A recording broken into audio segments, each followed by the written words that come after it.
से आपका स्वागत है। मैं हूं आरजू। आइए सबसे पहले नजर डालते हैं कुछ अहम खबरों पर। प्रधानमंत्री ने केदारनाथ में आदि शंकराचार्य की मूर्ति का किया अनावरण, कई विकास परियोजनाओं का किया उद्घाटन व रखी आधारशिला।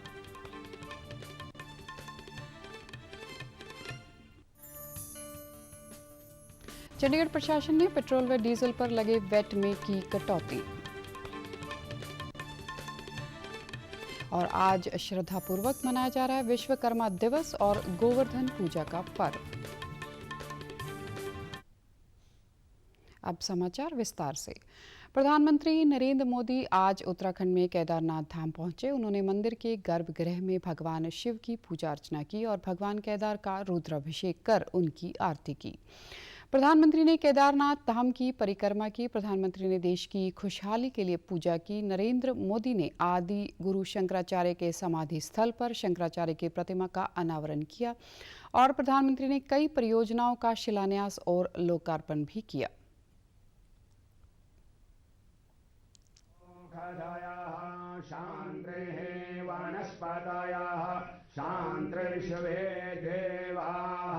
शांति ब्रह्म शांति सर्वगम शांति शांतिरेव शांति सामा शांतिरेधि ओम विश्वानि देव सविता दुरितानि पराशुभ। आज की कार्यक्रम की विशेष बात यह रही कि इस यात्रा का 12 ज्योतिर्लिंग 100 स्थानों पर लाइव टेलीकास्ट हुआ। प्रधानमंत्री ने इस यात्रा में आदि शंकराचार्य की प्रतिमा के अनावरण के बाद कुछ देर बैठकर ध्यान भी लगाया। परियोजनाओं का उद्घाटन करते हुए प्रधानमंत्री ने अपने संबोधन में कहा कि भारतीय दर्शन में मानव कल्याण प्रमुख है। उन्होंने भारत की महान आध्यात्मिक ऋषि परंपरा का स्मरण करते हुए केदारनाथ धाम आने पर प्रसन्नता व्यक्त की। प्रधानमंत्री ने रामचरितमानस की एक चौपाई अभिगत अखत नेति नेति नित्य कह का उल्लेख किया, जिसका अर्थ है कि उच्च अनुभव इतने अलौकिक और इतने अनंत होते हैं कि उन्हें शब्दों में व्यक्त नहीं किया जा सकता। उन्होंने कहा कि बाबा केदारनाथ की शरण में उन्हें ऐसी ही अनुभूति हो रही है।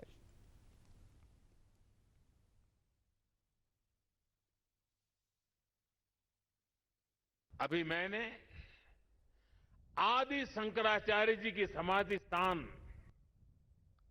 वहां कुछ पल मैंने बिताए। एक दिव्य अनुभूति का वो पल था। सामने बैठते ही लग रहा था कि आदि शंकर की आंखों से वो तेज पुंज, वो प्रकाश पुंज प्रवाहित हो रहा है जो भव्य भारत का विश्वास जगा रहा है।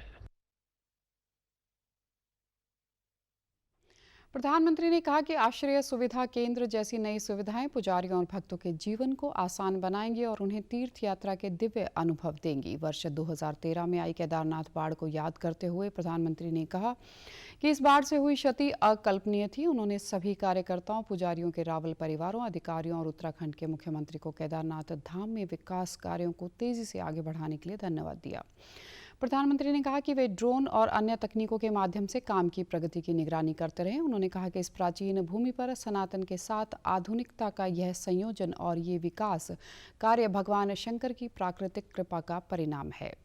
आदि शंकराचार्य का उल्लेख करते हुए श्री मोदी ने कहा कि आचार्य शंकर का जीवन अत्यंत असाधारण था, क्योंकि वह आम आदमी के कल्याण के लिए समर्पित था। प्रधानमंत्री ने कहा कि अयोध्या में भगवान श्री राम का भव्य मंदिर बनने जा रहा है। स्वतंत्रता संग्राम के नायकों के योगदान का स्मरण करते हुए प्रधानमंत्री ने देशवासियों को भारत के गौरवशाली स्वतंत्रता संग्राम से संबंधित स्थानों और तीर्थ स्थलों की यात्रा करने तथा भारत की असली भावना से परिचित होने का आग्रह किया।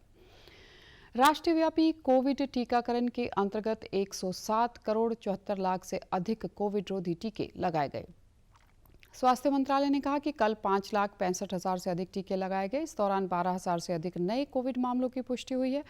स्वस्थ होने की दर 98.23% हो गई है। अब तक कुल 3,37,25,000 मरीज स्वस्थ हो चुके हैं। पिछले 24 घंटों में 221 मरीजों की कोविड से मौत हुई है। कुल करीब 4,60,873 मरीज इस महामारी का शिकार हो चुके हैं। स्वास्थ्य मंत्रालय ने बताया कि देश में कुल 61 करोड़ 30 लाख से अधिक कोविड नमूनों की जांच की जा चुकी है।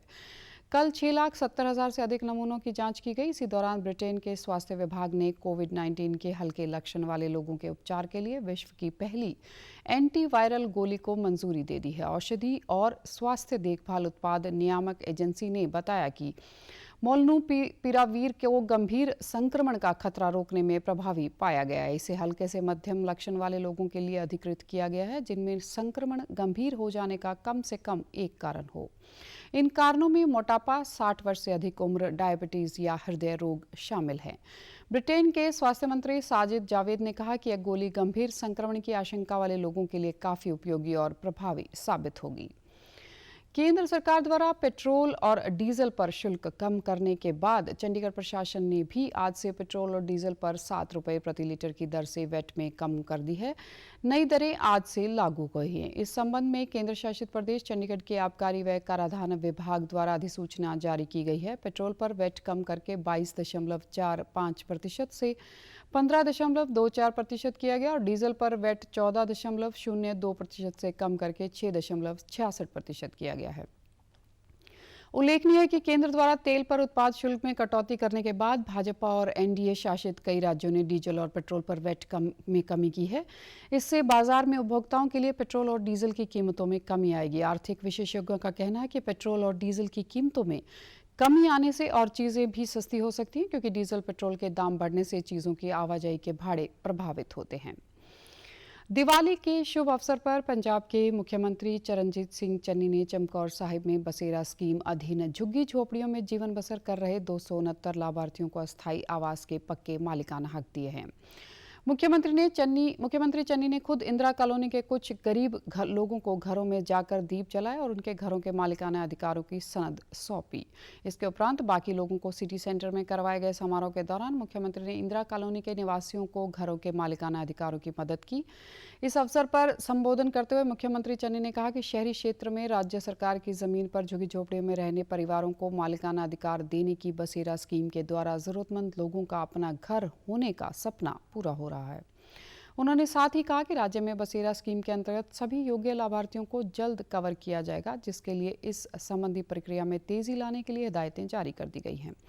इस मौके पर मुख्यमंत्री ने कहा कि गांव में लाल लकीर के अंदर रहते लोगों को भी घरों के मालिकाना अधिकार देने के लिए ड्रोन मैपिंग चल रही है और जल्द ही उनको भी घरों के मालिकाना अधिकार दिए जाएंगे। मुख्यमंत्री ने कहा कि बढ़ रही महंगाई को देखते हुए पंजाब सरकार की तरफ से बिजली दरों में 3 रुपये प्रति यूनिट की कटौती करके पंजाब के लोगों के लिए दिवाली का बड़ा तोहफा दिया गया है।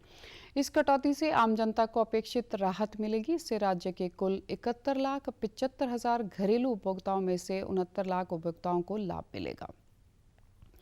आज विश्वकर्मा जयंती का पर्व मनाया जा रहा है। यह उत्सव कारखानों व औद्योगिक क्षेत्रों में और हाथों से निर्माण कार्य में लगे लोगों द्वारा विशेष तौर पर मनाया जाता है। विश्वकर्मा को विश्व का निर्माता तथा देवताओं का वास्तुकार माना गया है। उन्हें दुनिया का पहला इंजीनियर और वास्तुकार माना जाता है। विश्वकर्मा दिवस पर औजारों की पूजा का खास महत्व है। जो लोग उद्योगों में काम करते हैं या मशीनों व औजारों का काम करते हैं, वे इस दिन विशेष पूजा करते हैं। शास्त्रों के अनुसार मान्यता है कि विश्वकर्मा ने ब्रह्मा की सहायता की थी और संसार की रूपरेखा का नक्शा तैयार किया था।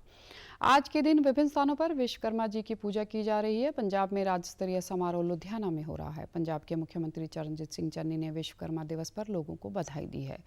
उन्होंने आशा व्यक्त की कि इस दिन को मनाने से शिल्पकार की भावना पूरे मानव जगत में और मजबूत होती है और हाथों से काम करने वालों का सम्मान और बढ़ जाता है।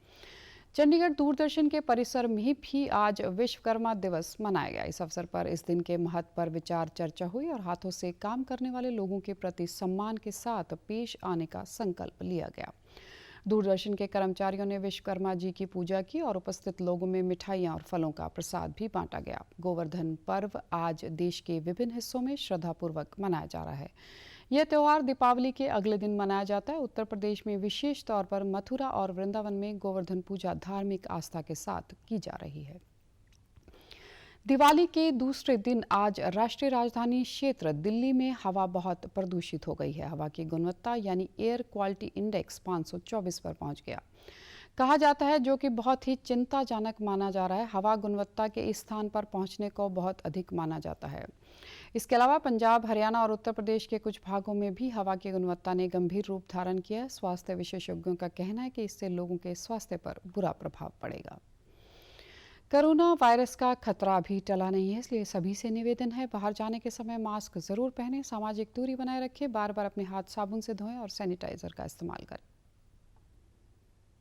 कोविड-19 जिसका कहर संपूर्ण मानव जाति को अपनी आगोश में ले चुका है।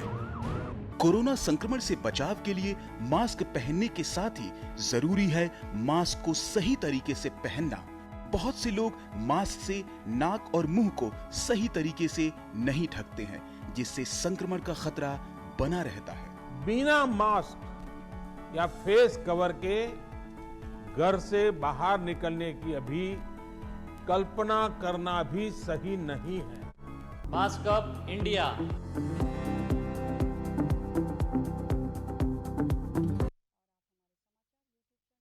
Chandigarh, Facebook DD news Chandigarh और Twitter handle DD news CST पर भी देख सकते हैं। इसी के साथ चंडीगढ़ से समाचारों का सिलसिला समाप्त होता है। अब मैं स्टूडियो से बाहर जा रही हूँ तो मैं अपना मास्क पहन रही हूँ। आप भी घर से बाहर जाएं तो मास्क ज़रूर पहनें। नमस्कार।